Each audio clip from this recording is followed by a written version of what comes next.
Okay, and just one last thing for this. Yeah.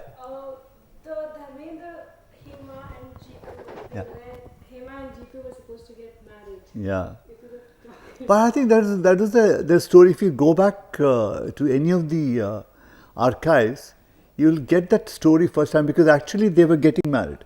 In fact, according to newspaper reports, at that time I was handling a newspaper, daily newspaper. The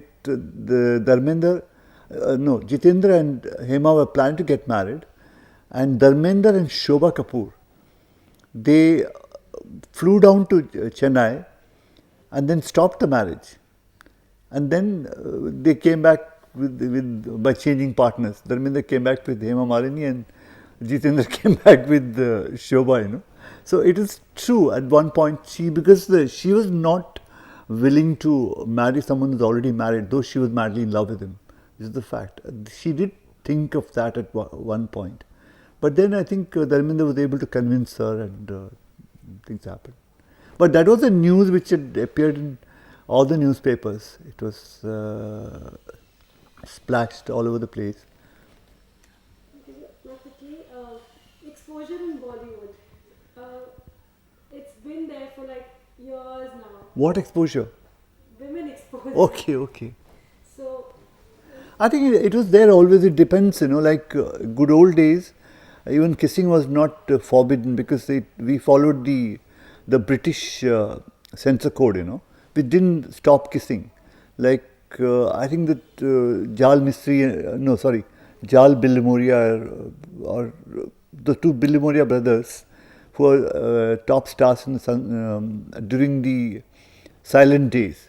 They had kissing scenes freely, it was never a taboo. But then 1952, when the Indian government revised the censorship code, then the kissing became taboo. Until I think Rishikesh Mukherjee, somewhere I think in the mid 70s, he didn't stop kissing from Satyam Shivam Sundaram had a kissing scene between Zenith and Shashi Kapoor. It was allowed. He lifted the that ban. Later on, there have been kissing scenes like in even Aamir and Karishma Kapur in Raja Hindustani. There have been many cases, but by and large they tried to avoid that, to stop the censors from arm twisting them. So that did happen after a while. But then exposure was not something new. I think Lalita Pawar was the first one to wear a swimming costume and get into the water. She was from the silent days. She later became a leading vamp. And there was Nutan in Dilli Ka Thug. She wore a swimming costume, but it was I think it's the one piece or whatever of that kind. It became a sensation apparently because I read some old film fairs where it was mentioned about this particular thing. She surprised everybody. And then the real one was Sharmila Tagore in 1964 during that, I think an evening in Paris, one of the two, evening in Paris. And she wore a swimming costume.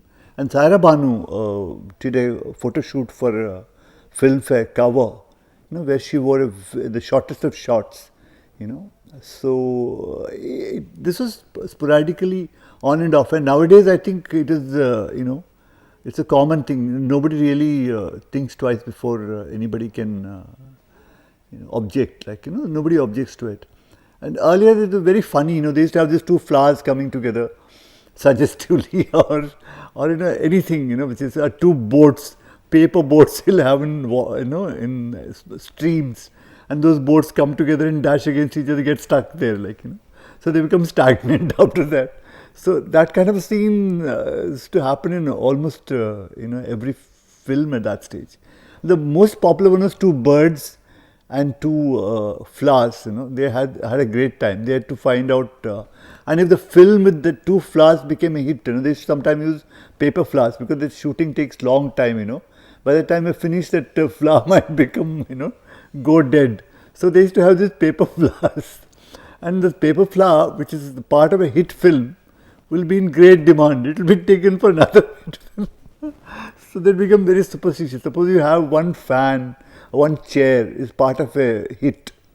So it go with the hit. So these elements is to go with that, Even those birds they use specially for these, they had a certain premium if the film does well.